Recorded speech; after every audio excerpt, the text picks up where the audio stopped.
Hey everyone, in today's video, we're talking about the average wage index. This is the single most important component to determining not only the basic Social Security calculation formula, but it's also responsible for determining most of the annual changes to Social Security. So we're gonna take a deep dive into it, so be warned. This will be a fairly technical video, but if you like to understand what's under the hood, knowing how the average wage index interacts with Social Security is critical. But again, fair warning, be prepared to watch this video more than once to fully understand all the moving parts. And before we jump into the deep end, this topic is something you'll probably hear a lot about in the next few years. With the possibility of unemployment numbers going up and wages going down, this could have a profound impact on Social Security in the future. So if you want to stay informed about how this is working its way through the system, be sure to subscribe and hit that notifications bell too.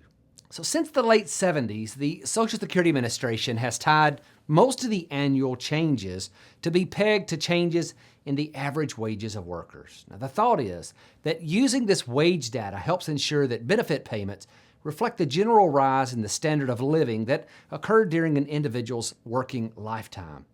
And the system hasn't always been linked to changes in wage data. Prior to 1972, when there were some amendments made to Social Security, changes to the various components of the benefit program were simply determined by congressional action. But then the 1972 amendments introduced the concept of automatic adjustments based on the changes to the cost of living, or CPI. And under these rules, if inflation went up, so would benefits. But just a year later, by 1973, the Social Security Board of Trustees began to project financial problems for the system, and they quickly recognized that the 1972 amendments were too short-sighted in their approach to these automatic increases. There were a number of factors that were of concern, but the most immediate was the issue caused by the combination of inflation that was soaring, but wages that were stagnant. This meant that some individuals were seeing projections of Social Security benefits that were beyond what they were making while they were working because payments were tied to price inflation instead of wage inflation. So the 1977 amendments were enacted as a fix for this issue. Now, the most significant change in these amendments was the complete overhaul of the Social Security benefits calculation. For individuals eligible for Social Security benefits after 1978, their payments were determined by a formula tied to the wage index instead of the consumer price index. This was referred to at the time as decoupling and was meant to give a stable relationship between an individual's Social Security benefit and their pre-retirement earnings. To accomplish this, the Social Security Administration tied both the formula for determining individual benefits and the indexing of a person's historical earnings to the average wage index. Now, for the remainder of this video, you may hear me simply refer to this index as the AWI for brevity, because you've probably already noticed that this video is long enough. So what is the AWI? Well, it's an index meant to track the annual changes to the raw wages of Americans. Now, here's the definition of raw wages. It's compensation which is subject to federal income taxes, and that's as reported on W-2s by employers.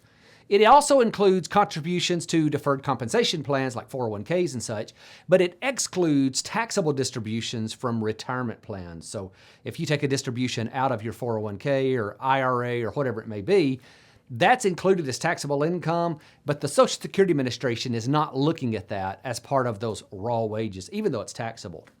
They look at total aggregate wages, and those raw wages, divided by the number of workers. Now, the average wage index has tentacles that reach all into the Social Security system, and they control not only the average index monthly earnings formula and the bend point formula, which we've talked about in determining those initial benefits, but it also controls several pieces of the Social Security system that require annual recalculations, like the calculation for maximum taxable wages, the earnings test amount, the family maximum benefit calculation, the amount of earnings required to get one credit, the old law contributions and benefit base, that's something we've never talked about, and the coverage threshold for domestic and election workers.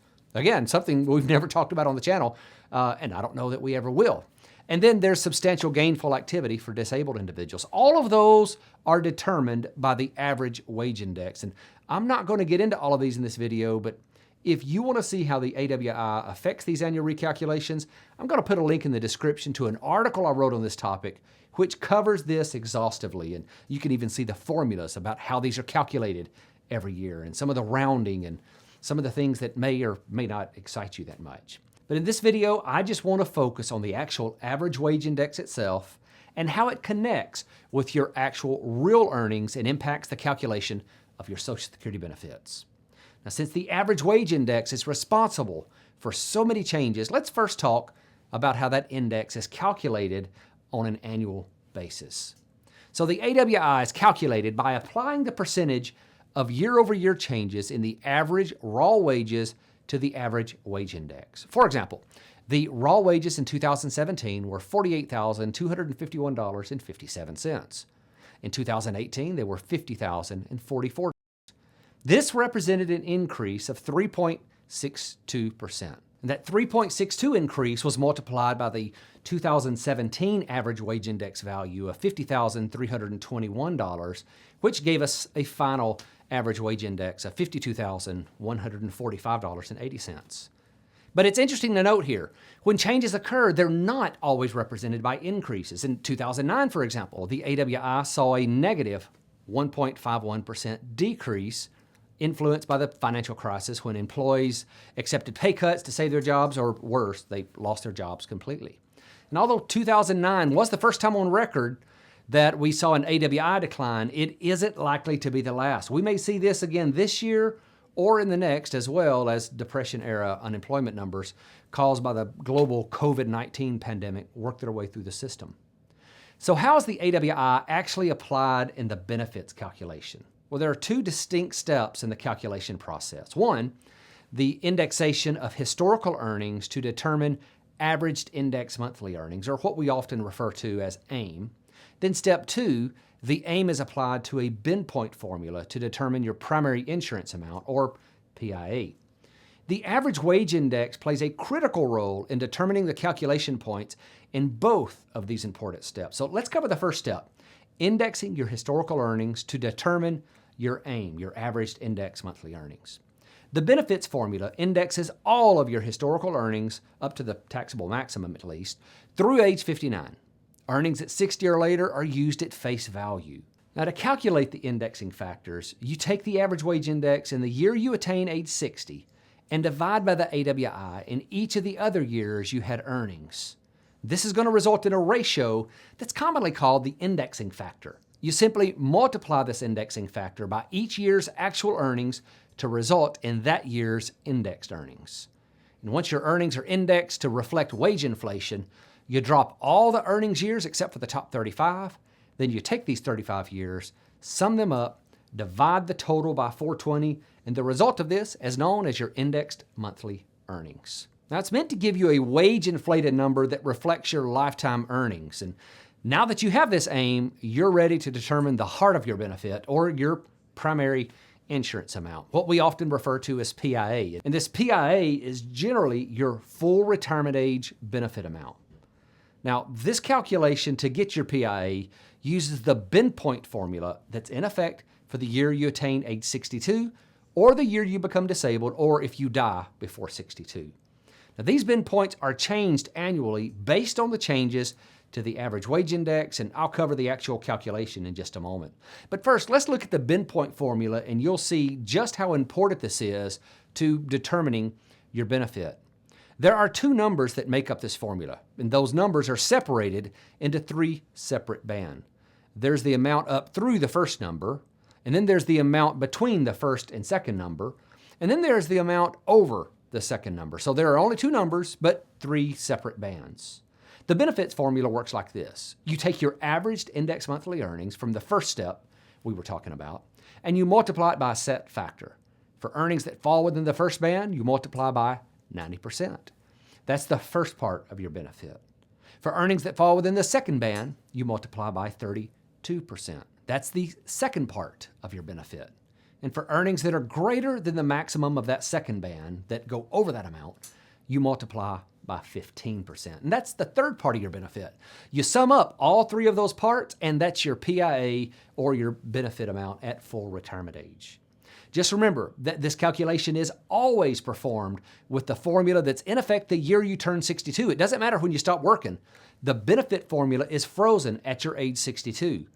But you don't actually use the average wage index in the year you turn 62 to calculate the formula. I know that can be confusing, but because there's often a lag time in updating the average wage index, the bin point calculation always uses the AWI data from 2 years prior to the year you attain age 62. So for example, if you turn 62 in 2020, the AWI data from 2018 will be used to determine the bin points that's used in your calculation.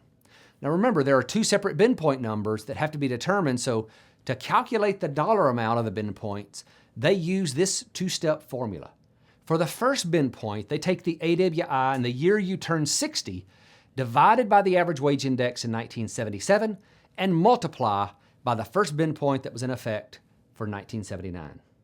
For the second bin point, they take the average wage index in the year you turn 60, divided by the average wage index in 1977, and they multiply by the second bin point that was in effect in 1979. Now, in true Social Security Administration fashion, this sounds very complicated, but really all they are doing is calculating the percentage difference between the average wage index in the year you turn 60 and the average wage index in 1977. Then they simply take that same percentage and they apply that to the bin point in 1979.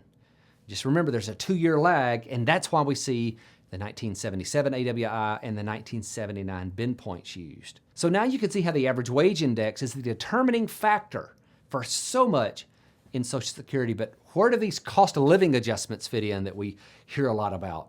To avoid confusion, I do think that it makes sense to briefly mention these annual COLAs that are applied to Social Security benefits. Now, these increases are not based on changes to the average wage index. Instead, they're based on changes in the Consumer Price Index for urban wage earners and clerical workers, also known as the CPI-W. For retirement benefits, the COLAs are applied to your benefits in the year you turn 63 and thereafter. Now, you do receive the COLA for the year you turn 62. It just isn't applied until the year you turn 63. Another way to frame this is by thinking of the average wage index as taking care of the inflation before age 62, and the CPI taking care of the inflation at and after age 62. Now, there's no question that the average wage index is the most important and impactful component in calculating new benefits and managing ongoing benefits. But it's not critical that you understand every piece of this puzzle to make it work for you.